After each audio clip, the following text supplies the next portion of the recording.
Hey Jamie, just wanted to take a little time and go over your microbiome stool report.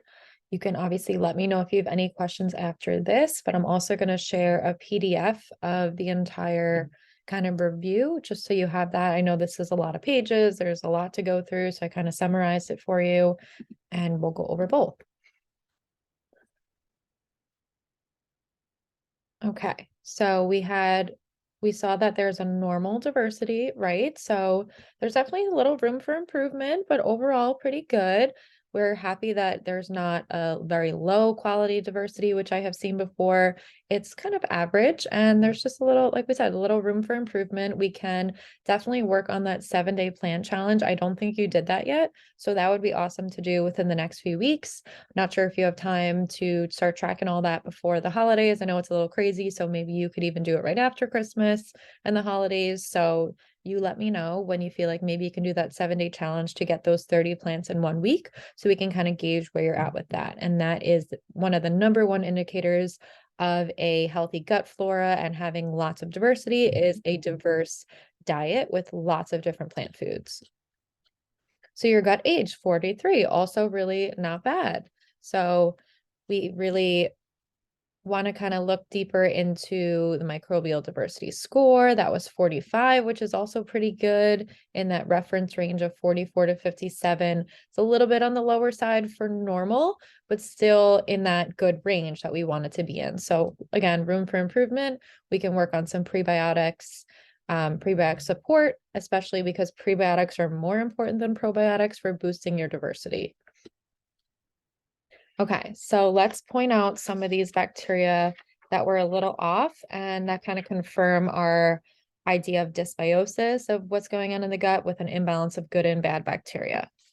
So we saw that I see right away E. coli high. So that's something we are targeting with a Candida remove. Anything that is high that we do not want to be high, the Candida remove helps to reduce slowly over time. It's not like a harsh antibiotic. It's gently reducing the number of pathogenic bacteria. And these aren't things we totally want to wipe out. We just want to make them so that they are back to a normal level with a commensal bacteria where they're not causing any harm. And that is really the goal with the Candida remove.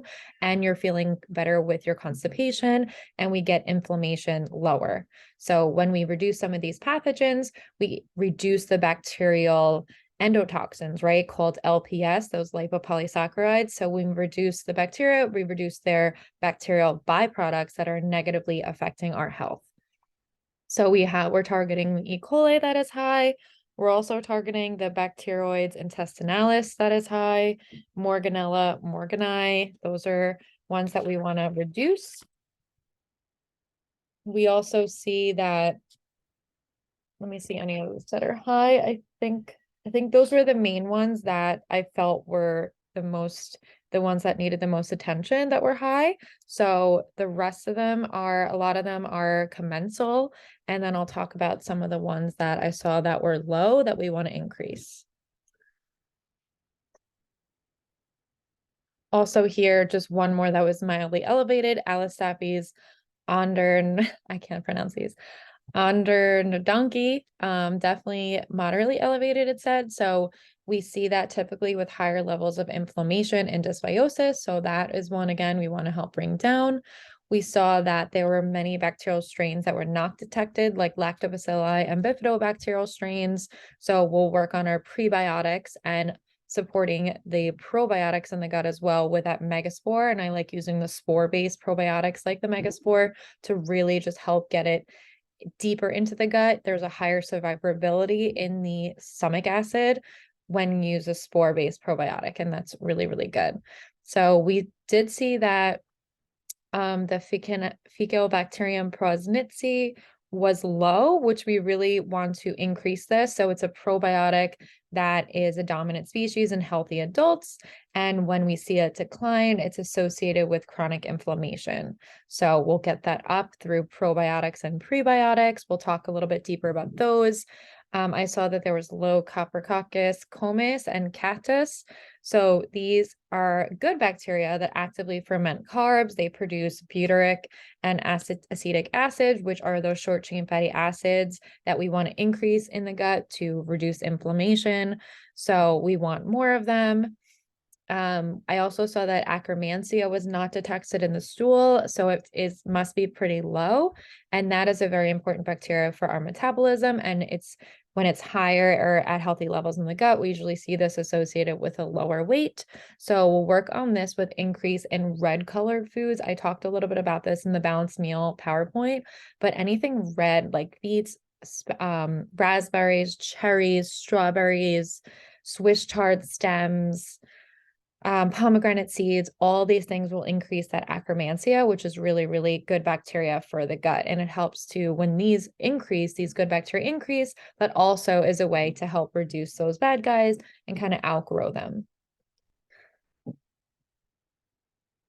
So those I would say are the major like pathogens and bacteria that I saw that were a little out of balance. A lot of them, like I said, bacteroids, allostipes, a lot of them are commensal, which is good. So not a lot of them not really alarming. You know, you see this whole long list of bacteria, but a lot of them are just existing and helping, you know, keep the balance of your microbiome healthy.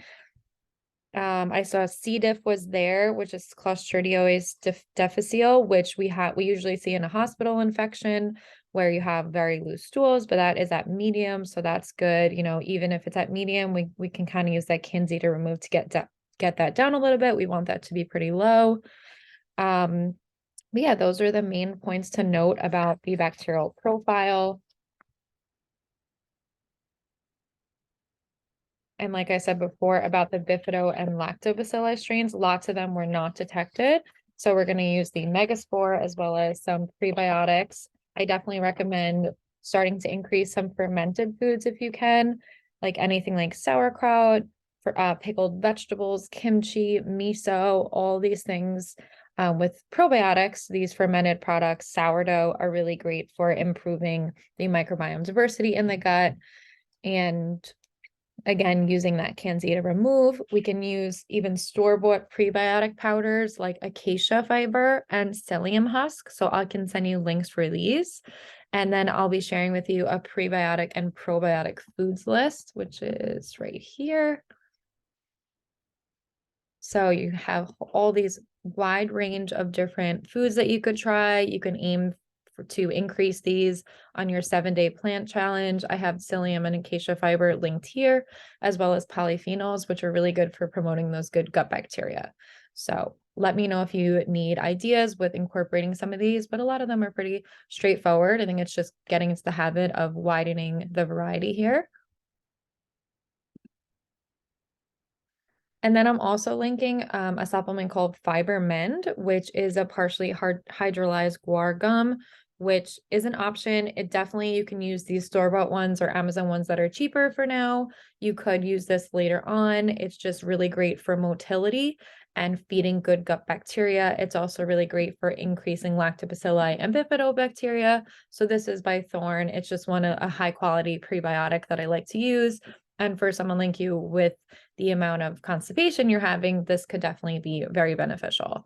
So it's also low bloat promoting. You know, you're not going to get any symptoms from this product. It also helps boost that Akkermansia level and improve microbiome diversity. And PHGG has a lot of good research behind it. So again, you can use kind of a mix. You could start with acacia or psyllium and then move on to the fiberman, because I know you did just buy some supplements on Fullscript, but this would be on a separate, this would be through Thorne. So you could order that separately through the Thorne website, and that is linked also here. So let's talk about the bacterial metabolites that were produced and detected on these stool tests. So we have butyrate, which was average. It supports the gut lining. It reduces inflammation. It's really important for our gut immunity.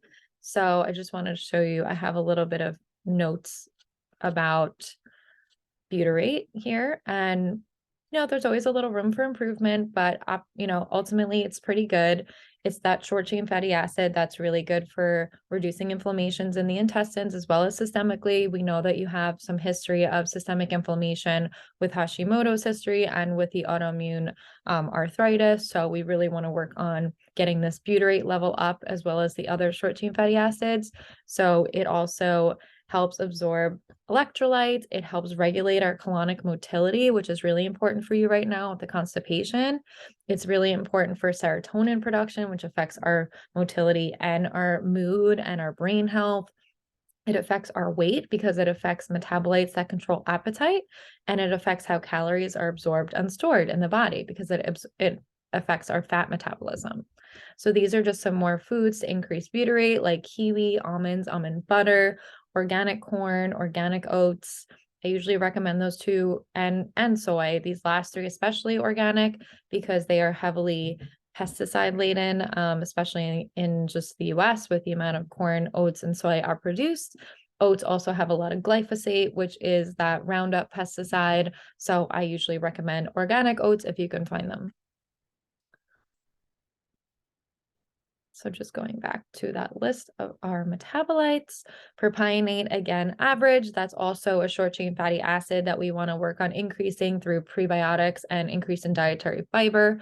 Indoleic propionic acid, which is IPA, which is on the lower side of average. This is a really strong antioxidant and it's a critical marker of a healthy microbiome. So again, all those things that increase our butyrate will also increase IPA. So those prebiotics, very important. And the acetate production is really good. So that is really great for supporting a healthy gut lining. Average fiber breakdown was seen here. So I'll just show you like where I'm finding these. I know there's so many pages. Here's butyrate. Here's that propionate, which was good. Here's that IPA, which is slightly lower than we want it to be. So increasing our fiber, rye, even things like asparagus, garlic, onion, all those things that we were saying to avoid on low FODMAP, definitely add those back in since you're not having a problem with those. Asparagus, artichokes, and definitely, again, check out that prebiotic food list. GABA was really good. So that's very helpful for sleep, for mood, for reduced anxiety. So that looks good. Lactate is one of those bacterial short chain fatty acids that is pretty good on the semi lower side, just in the average range. So again, increasing those prebiotics is really great. So we get that inflammation down systemically and in the gut. We saw that there was good starch breakdown. So you're generally getting enough nutrients like B vitamins from your food. I believe there was one that was on the lower side, which I believe was folate. And I wrote that down here. Where'd it go? Yes, there was the lowest level of folate production comparatively to the other B vitamins produced in the gut. So they could be a good point of focus for you. So you could eat some more grass-fed beef liver. There is a supplementation for this. You don't have to do this, just an option because many clients feel really, really good on this grass-fed beef liver. It's also really good for the thyroid. But you can really just focus on your green leafy veggies and asparagus and use a high quality multivitamin that has folate in it. And we also have, say, your histamine and ammonia levels were relatively low, which is really good. So you're not getting these excess inflammatory metabolites. The LPS was a little high, that lipopolysaccharide bacterial endotoxin. It's not high, but it's higher than the histamine and the ammonia. So that could be definitely impacting that chronic inflammation. Therefore, us addressing these pathogenic bacterial imbalances, that is going to help, one, reduce that LPS, which will then reduce gut permeability, which opens up that gut lining. And then it will reduce systemic inflammation, which will also help get you to be able to reach that weight goal a little bit more easily. I know that's something that you want to do. I know at least 5 pounds, like you said. And then there was low methane and hydrogen sulfide productions, which basically just means less chance of bloating, gas, abdominal distension in the gut. And that seems to be going pretty good for you. Really just has the constipation is that problem. And also let me know if you have tried the mineral drink and how you did with the smoothie, because those things can definitely help. We also want to be doing adequate space between meals if possible. I think you're pretty good with this. 3 to 4 hours between a meal and not grazing on snacks a lot is really, really good for the microbiome. And those short fasting windows, that's really, really good for your motility and improving the way your body clears out the food and the bacterial particles from your last meal. You also want to steer clear of artificial sweeteners like aspartame, sucralose, and saccharin. These all disrupt the microbiome metabolites and reduce gut diversity. Again, like we said, we want to maybe do that 7-day plan challenge. So let me know when you think you can do that over the course of 1 week. Eating seasonally is also really, really great because when we have different diverse foods in our diet throughout the seasons, we're going to have increased diversity. I just love this little tidbit of eating like the Hazda people because they have one of the richest microbiomes on the planet. And they eat around 600 species of plants and animals in a year, and they have huge seasonal variation. So they're very inspirational to getting a wide variety of foods, maybe going, even for us, going to a winter farmer's market, a spring farmer's market, trying different foods in the grocery aisle that you haven't tried. So these things can all improve that gut dysbiosis level, really improve the microbiome flora diversity, which in turn helps reduce chronic inflammation and will ultimately also improve that constipation. So these are just some more notes about improving your bifidobacterial levels, what prebiotics to support, the use of resistant starches, which can also increase short chain fatty acid production and increase those bifido and lactobacilli. So these are some really, really great sources of resistant starch. So let me know if any of these are kind of new that you haven't had in a while, like beans, and I think you've had pretty much everything, but let me know if you want to slowly increase your beans, if you feel like you need to do that slowly, or you're pretty good with those. But those are really awesome for that source of resistant starch. And even cooked and cooled potatoes and having potatoes left over the next day actually increases their resistant starch. So I highly recommend that. Maybe some lentil soup or cold lentils on top of a salad, beans on top of salad, or in a stew or soup or chili. And then I just, had some more probiotic food recommendations here for you. And we already talked about the butyrate. Yeah, so this is just my overall recommendations, basically from everything we talked about, continuing on our plan. So definitely check out a few of those prebiotic powders, that probiotic and prebiotic food list.